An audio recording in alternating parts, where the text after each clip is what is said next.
Hey guys, what's going on? Dwayne Nash here. Haven't done a video for a while, so just wanted to put out my thoughts on a couple of things that have been happening. There's always no shortage of things happening. Um, Keep in mind that this is a channel, solution-based channel. I am advocating for a Green New Republic, an alternative to AOC's Green New Deal. And I think this is a very actionable plan.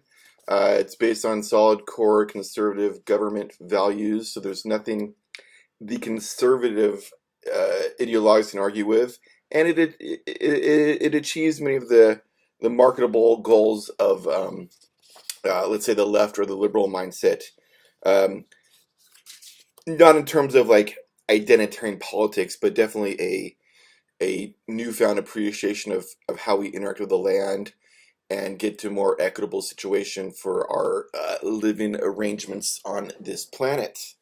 Um, but first, I want to talk about AOC. Always in the news, and I was a little disappointed. She's, my second favorite agent of change after Donald Trump. You might be a little surprised to hear an environmental kind of activist advocating for Donald Trump, but I would just like to say that I'm looking at things 2, 3, 4 election cycles down the window, and a wrecking ball is not a pretty thing to look at when it's coming at you.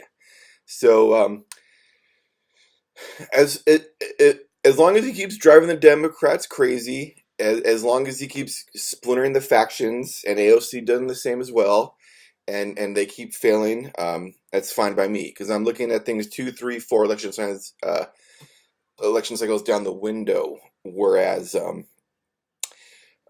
so my gaze is not so myopic. I'm looking at where things I anticipate will be, not where they're gonna be at tomorrow, but maybe 8, 10, 20 years down the road. So AOC's made kind of a pivot from her Green New Deal to reparations talks, and it's easy to suggest this might be because of the Blexit movement, the Candace Owens.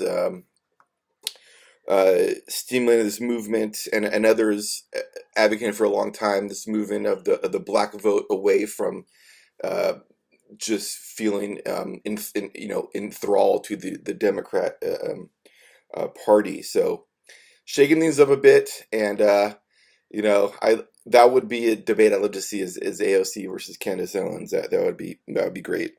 The Mueller fallout continues unabated, and as many predicted on the right, the left who were attached to this Russiagate conspiracy, which I admit I was myself. Back when I was back deep in the mainstream media circuit, and that's all you would hear is Russia, Russia, Russia. It just drills its way into your brain, and when you're suffering from Trump derangement syndrome, that's the easy solution. Is he's treasonous? He got it through Putin. What a lot of these pundits and talking heads and people that claim to be experts on Trump, what they fail to account for is that Trump doesn't want to be put under anyone's thumb, including Putin's. Russia is a small player. It's GDP of Texas or something like that, and so they're not even a competitor economically. And a lot of people point to the sanctions relief for the aluminum manufacturer. Hey, it could be just because maybe if you're the second largest aluminum manufacturer in the world, putting you under sanctions will have repercussions at the world economy. So there might be something to that. And that like I said, Trump doesn't want to put under anyone's thumb, whether it's the rhinos, the Democrats, the media. He's running rogue, and the P tape. Why aren't they talking about the Steele dossier anymore? Do you think Trump, and this is from the left's own talking points, such a shameless man is gonna feel shame over some alleged P tape of him peeing on girls or vice versa? No, I don't think. I think he'd find a way to monetize it. This P tape. So But when you're deep into the throes of TDS, and you've invested so much, of your own emotions, your own, intellectual sanctity into this idea, they're just doubling down, and it's kind of scary to see what watch happen.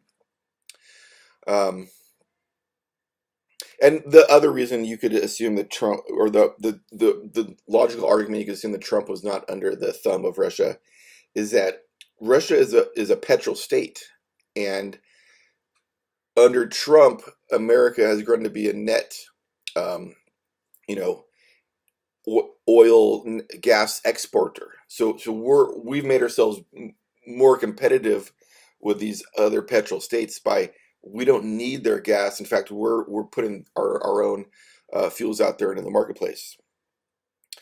So there's that, and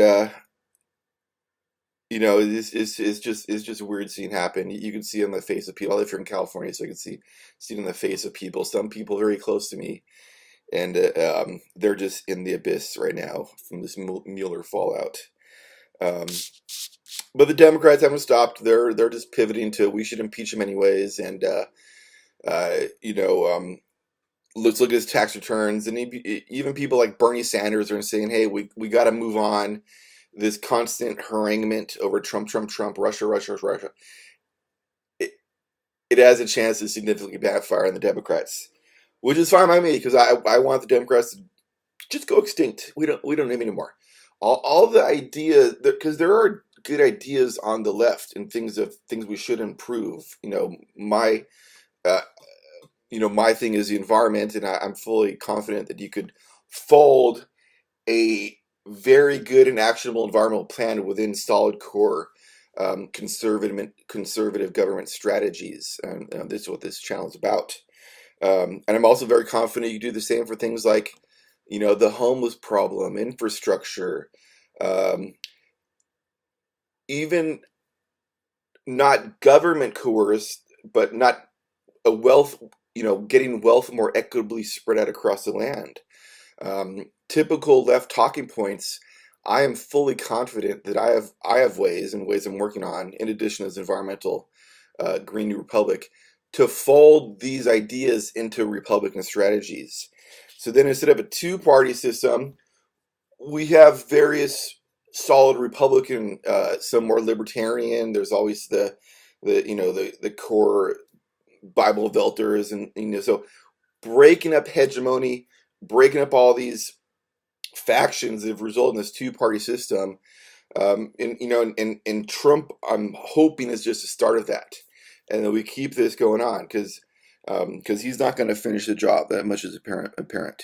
What I am scared about, though, is and it almost feels inevitable at this point, is that with this Mueller fallout, with the failure of the Democrats, that some people on the left will turn to violence, and or maybe even on the right, the never Trump.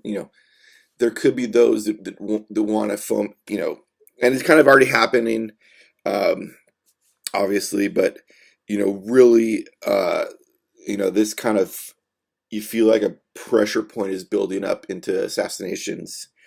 Um, I'm leery about the Civil War idea. I think there's a big center, 80% or more are kind of center. There's fringe on the right and fringe on the left that are joining for violence. But I hope that the center holds, and reason prevails. Um, so again, an environmental movement from the right. How is that even possible?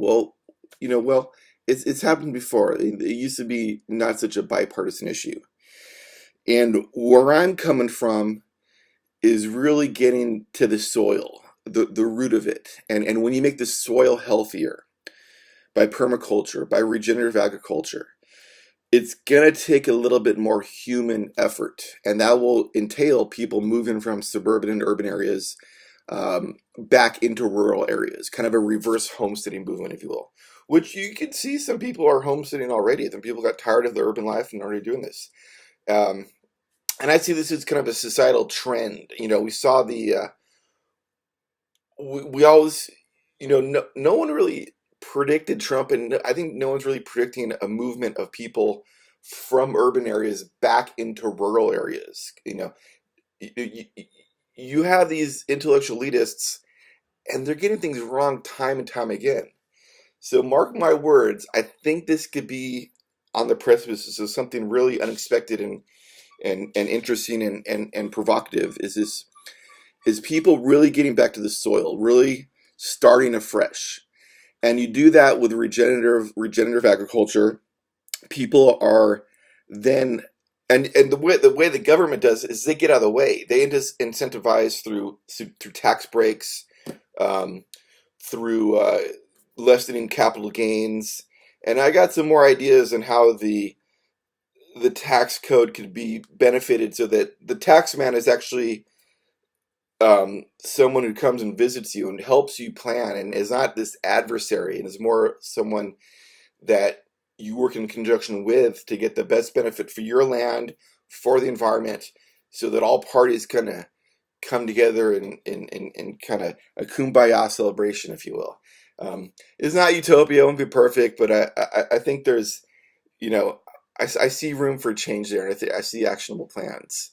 So, um, so you're getting back to the soil. People are moving back onto the landscape, and they're incentivized to do so by the government and by people that look. Our farmers are getting old. We need new blood to come feed the people. So right now you're looking at about maybe 1% or less of people are involved in agriculture in America. I can see that jumping up to 10, 20, 25 people in corollary businesses.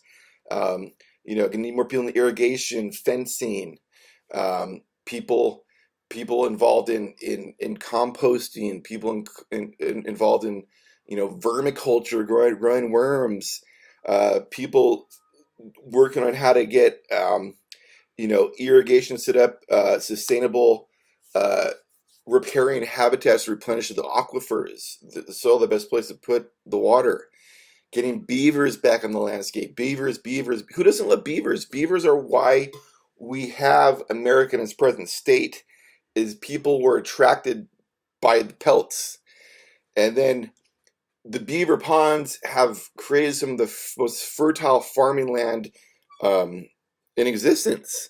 So, giving people beavers in a landscape and creating a repairing buffer for, and then you're getting bird habitat back, you're getting insects back, you're getting these Monsantos to their knees. Every environmental wet dream, I insist, can be achieved, but the pathway is through the Republican Party or the conservative methodology.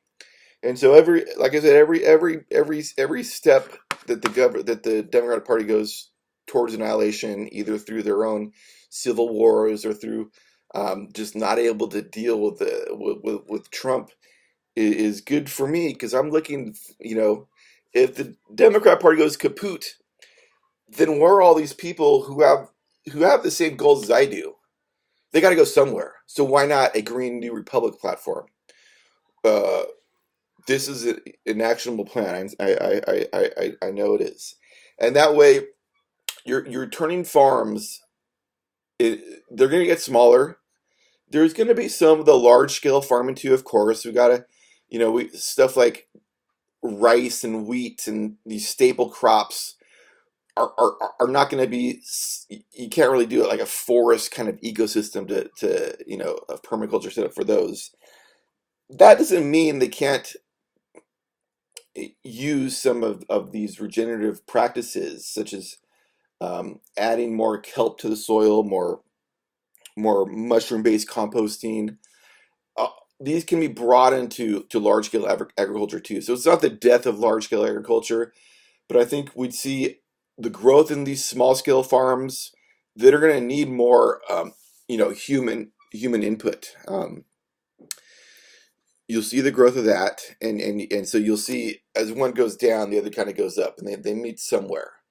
And even urban and suburban areas are going to be growing a lot more of their own food. So it's going to be more of a local vor situation, where people are, you know, there's going to be a lot of jobs for shipping of goods, and each region could have their own kind of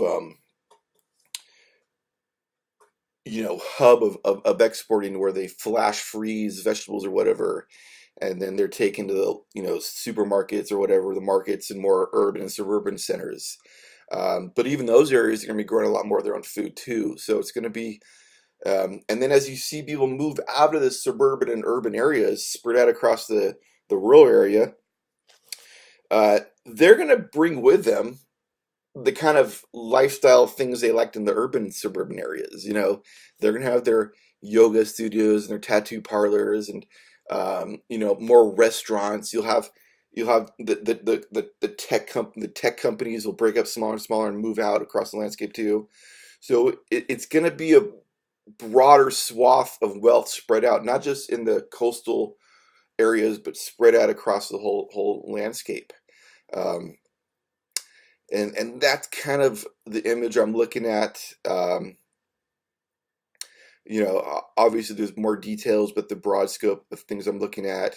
So where I'm standing, I know it looks painful to a lot of people, but a wrecking ball is not pretty when it's coming right at you. All right, take care, guys. Bye.